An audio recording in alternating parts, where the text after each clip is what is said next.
তোমরা কেমন আছো?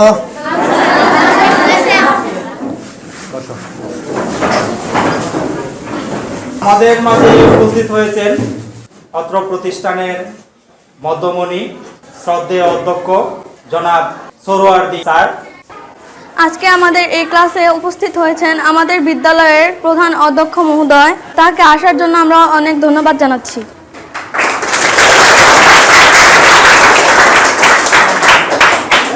এখন আমি আমার দল কিলোবাইটের পক্ষ থেকে একটি রিপোর্ট তৈরি করেছি, তা আমি এখন উপস্থাপন করে জানাবো। নারী নির্যাতন ভূমিকা। আজকে আমরা যে বিষয়টি নিয়ে রিপোর্ট তৈরি করেছি তা হচ্ছে নারী নির্যাতন। নারী নির্যাতন হচ্ছে এমন একটি ক্রিয়া যার মাধ্যমে গণনাহীন নারীদের অত্যাচারের মাধ্যমে কষ্ট দেওয়া হয়। বর্তমানে এই ক্রিয়ার প্রয়োগ বেড়েই চলেছে। কত শত নারীদের উপর যে এই অত্যাচার করা হয় তা গণনার বাহিরে। বিশেষ করে আমাদের দেশে নারীদের উপর এই জুলুম বেড়েই চলেছে। কিছু কিছু গরিব ঘরের মেয়েদের উপর তো অত্যাচার আরও বেশি হয়। তাদের অভিভাবকরা গরিব হওয়ার কারণে কোনো মতে শুধু তাদের বিয়ে দিলেই বাঁচে। বিয়েতে যৌতুক কম দেওয়ার কারণে তাকে সেই আবার অত্যাচার শুরু করা হয়। আমাদের এই সমাজে নারীদের মূল্যায়ন করা হয় না। তাই দেশকে উন্নয়নশীল ও নারী নির্যাতন মুক্ত করতে হলে এইসব ক্রিয়ার উপর লড়াই করতে হবে। সমস্যাটি বাছাই করার কারণ। সমস্যাটি বাছাইয়ের মূল কারণ হচ্ছে দেশের উন্নতি এবং নারীদের যেন এই সমাজে মাথা নিচু করে চলতে না হয়, তাদের জন্য নির্যাতনের সম্মুখীন হতে না হয়। আমরা বিভিন্নভাবে দেখতে পাই যে অন্যান্য দেশের তুলনায় অর্থাৎ উন্নতির দিক থেকে, শিক্ষা ব্যবস্থার দিক থেকে বাংলাদেশ অনেকটাই পেছনে। যার মধ্যে কিছু কারণই হচ্ছে এসব ক্রিয়া অর্থাৎ নারী নির্যাতন, শিশু নির্যাতন, বাল্যবিবাহ, যৌতুক ইত্যাদি।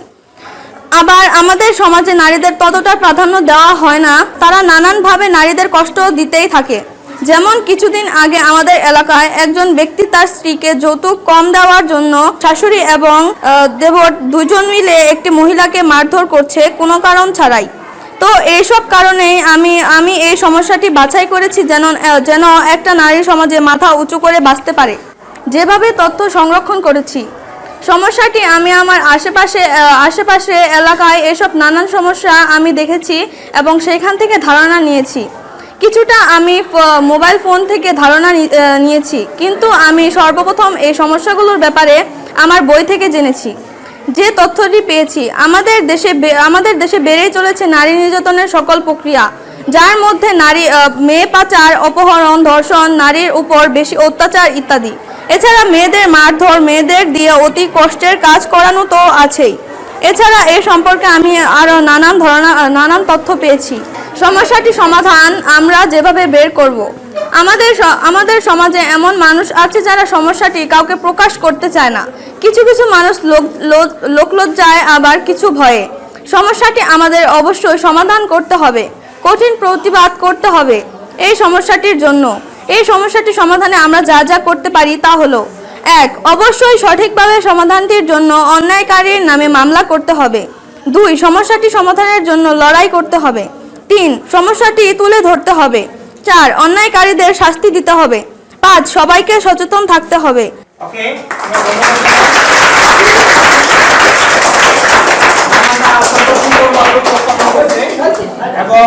আমি আমার দলের পক্ষ থেকে প্রতিবেদন উপস্থাপন করেছি এবং গিগাবাইট দলের পক্ষ থেকে উপস্থাপন করার আমন্ত্রণ জানাচ্ছি।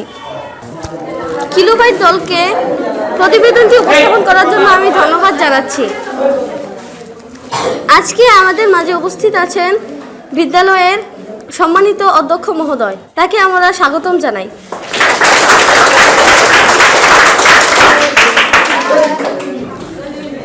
আমি আমার দল গিগাবাইট দল থেকে একটি প্রতিবেদন তৈরি করেছি, তা এখন তোমাদের সামনে আমি তা উপস্থাপন করব।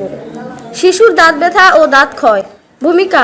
নতুন শিক্ষাক্রমের মাধ্যমে আমাদের শিক্ষা জীবনে শুরু হয়েছে, যেখানে আমরা কাজ করার মাধ্যমে আনন্দ ঘন পরিবেশে শিখতে পারছি। আমাদের বিদ্যালয় এখন নিজেকে বিকশিত করার সামাজিক কেন্দ্র। আমরা এখন শুধু প্রযুক্তি ব্যবহার করব না, আমরা নতুন নতুন প্রযুক্তির আবিষ্কারও করব। শিশুর দাঁত ব্যথা সমস্যাটি নিয়ে আমাদের কাজ শুরু হয়েছিল। এটিকে কেন্দ্র করে আমরা জরিপ পরিচালনা করতে গিয়ে অভিভাবকের সাথে কথা বলেছি, ডাক্তারের সাথে কথা বলেছি, বন্ধু বান্ধব, আত্মীয়, পাড়া প্রতিবেশীদের সাথে কথা বলেছি। সকলের কাছ থেকে অভিজ্ঞতা নিয়ে একটি প্রতিবেদন তৈরি করতে পেরেছি, যা পরবর্তী প্রজন্মের জন্য কাজে লাগাবে আমাদের বিশ্বাস। আর এই কাজে বন্ধুর মতো পাশে থেকে সহযোগিতা করেছেন আমাদের শিক্ষক উসমান গনি। আমরা ওনাকে আন্তরিকভাবে অভিনন্দন জানাই, যাদের জন্য আমরা প্রতিবেদন প্রণয়ন করতে গিয়ে আমাদের অভিজ্ঞতা লাভ হয়েছে। তাদের প্রতিবেদন তাদের যদি উপকার আসে তাহলে আমাদের পরিশ্রম সার্থক হবে বলে আমরা মনে করি। 2. সমস্যাটির বাছাই এর কারণ। অনেক সমস্যা আমাদের প্রাত্যহিক জীবনের সামনে প্রতিনিয়ত চলমান, যেমন বাল্যবিবাহ, নারী নির্যাতন, শিশু নির্যাতন, শিশুর দাঁত ব্যথা ইত্যাদি। তার মধ্যে আমাদের মনে হয়েছে যে এটি নিয়ে করলে শিশুরা উপকৃত হতে পারে, তাই আমরা শিশুর দাঁত ব্যথা বিষয়টি বাছাই করেছি। অনেক গবেষণার মাধ্যমে আবার আমাদের প্রতিবেদনটি প্রণয়ন করছি। যেভাবে তথ্য সংগ্রহ করেছি, প্রথমে আমরা উপস্থিত বক্তার মাধ্যমে আমাদের দল থেকে সমস্যাটি নির্ধারণ করি। তারপর এই সমস্যার পেছনে কারণ ও সমাধান অনুসন্ধান করি। এর জন্য আমরা একটি জরিপ ফর্ম তৈরি করে জরিপ পরিচালনা করেছি। সেখানে ডাক্তারদের পরামর্শ গ্রহণ করি এই সমস্যার কারণ ও সমাধান অন্য কোথাও থাকতে পারে কিনা তাও আমরা খুঁজে দেখেছি। পরবর্তীতে আমরা জরিপের ফলাফল সম্পর্কে মাধ্যমে জানি, বিশ্লেষণ করে রিপোর্ট তৈরি করেছি। যে তথ্য পেয়েছি, দাঁতের ব্যথা আছে এই রকম 19 শিশুর অভিভাবকের কাছে আমরা গিয়েছি এবং আমরা তাদের প্রশ্ন করেছি এবং জানতে পেরেছি যে প্রায় 90% শিশুর দাঁত ব্যথার কারণ চকলেট, চুইংগাম, ক্যান্ডি ও মিষ্টি জাতীয় খাবার থেকে হয়ে থাকে। ডাক্তারের পরামর্শ মতো যেখানে দিনে 2 বার দাঁত ব্রাশ করা প্রয়োজন, সেখানে মাত্র 40% শিশু দৈনিক 2 বার ব্রাশ করে, আর 60% শিশু নিয়মিত ব্রাশ করে না। আমরা যে সিদ্ধান্তে উপনীত হয়েছি, আলোচনা, জরিপ ও বিশ্লেষণায় আমরা নিম্নোক্ত সিদ্ধান্তে উপনীত হয়েছি। 1. সমস্যার কারণ। মিষ্টি জাতীয় খাবার, চিনিযুক্ত খাবার, চকলেট, চুইংগাম, ক্যান্ডি খাবার পর মুখে এক ধরনের অ্যাসিড তৈরি হয় যা দাঁতের এনামেল ক্ষয় করে এবং ধীরে ধীরে দাঁতের গর্তের সৃষ্টি হয়। সেই গর্তে ময়লা ও খাদ্যকণা জমে সংক্রমণ হয়ে শিশুর দাঁত ব্যথা হয় ও শিশু কষ্ট পায়। 2. সমস্যার সমাধান। প্রতিদিন সকালে নাস্তার পর এবং রাতে ঘুমাতে যাওয়ার পূর্বে ব্রাশ করতে হবে। ব্যালেন্সড ফ্লোরাইড টুথপেস্ট দিয়ে দাঁত ব্রাশ করতে হবে। চিনিমুক্ত খাবার, কফি, চকলেট এ জাতীয় খাবার পরিত্যাগ করতে হবে। এসব খাবার খাওয়ার পর ভালো করে কুলি করে দাঁত ব্রাশ করে পরিষ্কার করে নিতে হবে। আমরা সমস্যাটি যেভাবে কাজে লাগাবো, আমরা সেই বিষয়টি জেনেছি যা অন্যদেরকেও জানাতে হবে। পোস্টার তৈরি করে আমরা বিদ্যালয় ও জনসংযোগ করে এমন স্থানে টানিয়ে দেব, এতে করে তারা বিষয়টি সম্পর্কে অবগত হতে পারবে ও সতর্ক হবে। ধন্যবাদ। এবার টেরাবাইট দলের পক্ষ থেকে তাদের উপস্থাপনা নিয়ে আসার জন্য আমন্ত্রণ জানাচ্ছি। উপস্থাপনায় আসবে টেরাবাইট দল। মাধ্যমিক বিদ্যালয়ের ছাত্রছাত্রীদের বই পড়ার অভ্যাস বাড়াতে হলে যা করতে হবে: 1. শিক্ষার্থীর ভিডিও গেমসের আসক্তি বন্ধ করতে হবে। 2. শিক্ষকের শ্রেণীকক্ষের কাজ শ্রেণীতে শেষ করতে হবে। 3. বিদ্যালয় কর্তৃপক্ষের লাইব্রেরিতে পর্যাপ্ত বই রাখতে হবে ও বিনামূল্যে পড়ার সুযোগ নিশ্চিত করতে হবে। অনেক সুন্দর হয়েছে, তাই না? বিসমিল্লাহির রহমানুর রহিম। সপ্তম শ্রেণীর ডিজিটাল প্রযুক্তি বিষয়ের আজকের যে উপস্থাপনা খুবই সুন্দর হয়েছে। আরও সুন্দর হতো যদি অত দেখে দেখে না বলে কিছুটা কাছাকাছি রেখে যদি কম দেখে বলতে পারতা, সেটা আরও সুন্দর হতো। তারপরেও তোমরা ছোট, দেখে দেখে বলার জন্যও যে প্রস্তুত করেছ, এজন্য আমার পক্ষ থেকে তোমাদের সকলকে অভিনন্দন জানাচ্ছি। পাশাপাশি অভিনন্দন জানাচ্ছি তোমাদের বিষয় শিক্ষক জনাব উসমান গনি স্যারকে। আজকের যুগে তোমাদের জন্য যে নতুন কারিকুলাম, যে পদ্ধতি আবিষ্কৃত হয়েছে, এই পূর্বের এবং বর্তমানের মধ্যে পার্থক্যগুলো কি কি তার সামান্য উপস্থাপন করছি আমি।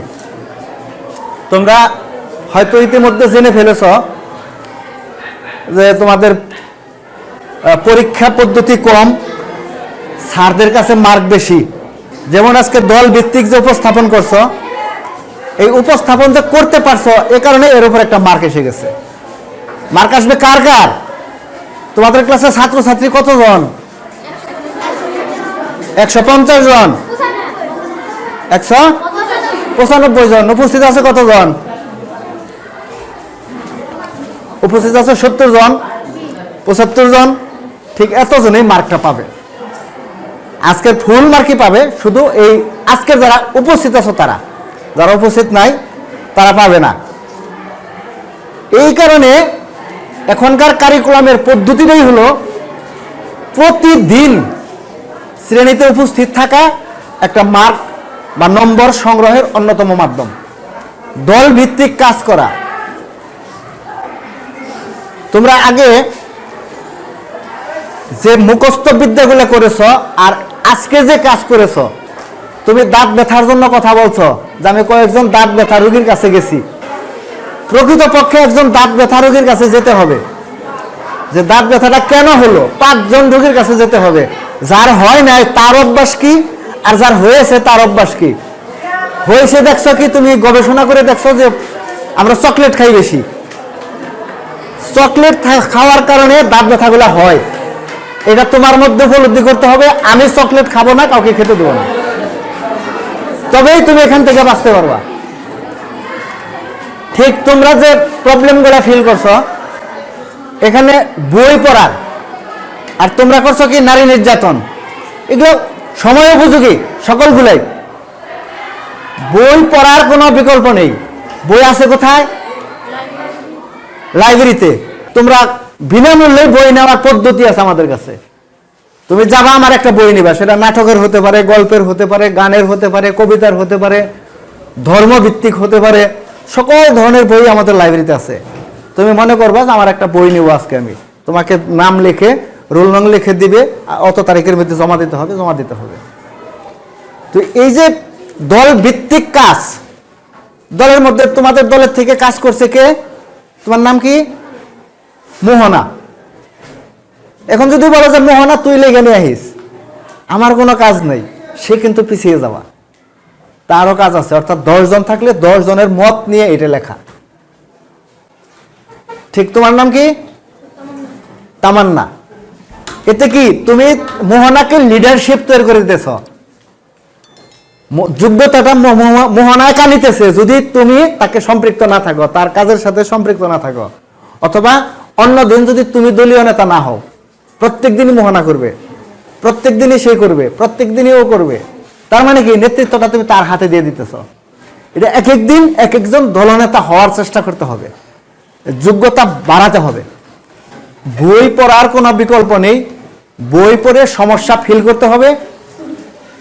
শ্রেণী শিক্ষকের কাছে সমস্যার জন্য শ্রেণী শিক্ষকের কাছে বলতে হবে যে এই সমস্যার সমাধান আমি পাই নাই, এই সমাধান কি কি আছে। স্যারের কাছে দেখবা তোমার বই আছে 5টা, স্যারের কাছে আছে 50টা। নিজেকে যোগ্য নাগরিক হিসেবে গড়ে তুলতে হবে। আমি আবারও অভিনন্দন জানাচ্ছি 7ম শ্রেণীর সকল শিক্ষার্থীদেরকে এবং শ্রেণী শিক্ষক উসমান গনি স্যারকে অভিনন্দন জানিয়ে আমি তোমাদের শিক্ষা জীবন সুন্দর হোক, তোমাদের কর্মময় জীবন সুন্দর হোক, শরীর সুস্থ থাকুক এবং প্রতিদিন স্কুলে উপস্থিত থাকো, এই প্রত্যাশা রেখে আমি আমার বক্তব্য শেষ করছি। আল্লাহ হাফেজ।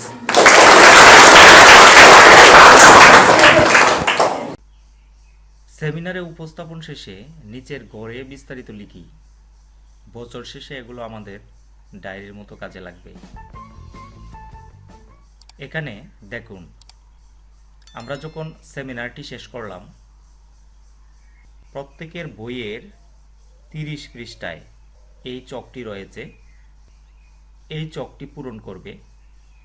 এখানে দলের নাম, কিলোবাইট, উপস্থাপনের বিষয় নারী নির্যাতন, উপস্থাপনের পদ্ধতি, সেমিনারে প্রতিবেদন আকারে উপস্থাপন, টার্গেট গ্রুপ বাংলাদেশের নির্যাতিত নারী, অতিথিদের মতামত, এখানে আমি আপনাদের সুবিধার জন্য অতিথির মতামত নিয়ে রেখেছি। আপনারাও এভাবে প্রত্যেক দলের কমপক্ষে একজনের বইয়ে অতিথির মতামত এভাবে নিয়ে রাখবেন। এই অংশটি আমার শ্রদ্ধেয় শিক্ষকগণের জন্য, যারা এই মার্কগুলো এন্ট্রি দিবেন এবং রেকর্ড সংরক্ষণ করবেন। আপনারা এক্সেল শিটে এইভাবে ফরম্যাটটি তৈরি করতে পারেন, যেখানে প্রথমেই আমার প্রতিষ্ঠানের নাম রয়েছে, ঠিকানা, প্রারম্ভিক বিকাশমান বা অন্তর্বর্তীকালীন পি, দক্ষ বা পারদর্শিতার জন্য এন। বিশেষ সুবিধার জন্য এই ইন্ডিকেটরগুলো উপরে দিয়ে রেখেছি। শিক্ষণকালীন মূল্যায়ন, পারদর্শিতার আদর্শ পারফরম্যান্স ইন্ডিকেটর বা পিআই এবং আচরণিক আদর্শ বিহেভিয়ারাল ইন্ডিকেটর বা বিআই ভিত্তিক এই মূল্যায়নটা হবে। এখানে শ্রেণী, বিষয় এবং শিক্ষকের নাম লিখবেন। এখানে রোল নং অথবা আইডি নম্বর লিখবেন। এই কলামে শিক্ষার্থীদের নাম লিখবেন। এই রটা তারিখের জন্য, এই রটা সেশনের জন্য এবং এই রটা নির্দেশকগুলোর জন্য প্রযোজ্য। তারিখটি হবে যে তারিখে আপনি মূল্যায়নটি গ্রহণ করছেন, এবং সেশন যে সেশনের পরে আপনি মূল্যায়নটি গ্রহণ করছেন। এই সেশন নম্বরটি আপনার শিক্ষক সহায়িকা এবং পাঠ্য বইয়ে খুঁজে পাবেন। পিআই অর্থাৎ পারফরম্যান্স ইন্ডিকেটর, আর বিআই বিহেভিয়ারাল ইন্ডিকেটর। পিআই এন অর্থাৎ দক্ষ বা পারদর্শী, আমি প্রথম স্টুডেন্টকে দক্ষ বা পারদর্শী বলছি, এবং বিহেভিয়ারাল ইন্ডিকেটরের ক্ষেত্রেও আমি দক্ষ বা পারদর্শী বলছি, এই জন্য তাকে এন দিয়েছি এবং বাকিদেরও এন দিয়েছি। কিছু কিছু ক্ষেত্রে পি দিয়েছি এবং দেখেন কিছু কিছু ক্ষেত্রে পি এবং ই রয়েছে, এরা অনুপস্থিত ছিল। মূল্যায়নের দিন অনুপস্থিত থাকলে আমার কিছু করার নেই। এই শিক্ষা ব্যবস্থার একটি বড় বৈশিষ্ট্য হলো শিক্ষার্থীকে প্রতিদিন উপস্থিত থাকতে হবে, এবং শিক্ষার্থী যদি উপস্থিত না থাকে মূল্যায়নের আওতায় আসবে না। সেই জন্য আমি তাদেরকে প্রারম্ভিকে রেখে দিয়েছি। এখানে আপনি চাইলে এই প্রারম্ভিকে যারা আছে তাদেরকে চিহ্নিত করে পরবর্তীতে নিরাময়মূলক ব্যবস্থা গ্রহণ করতে পারেন।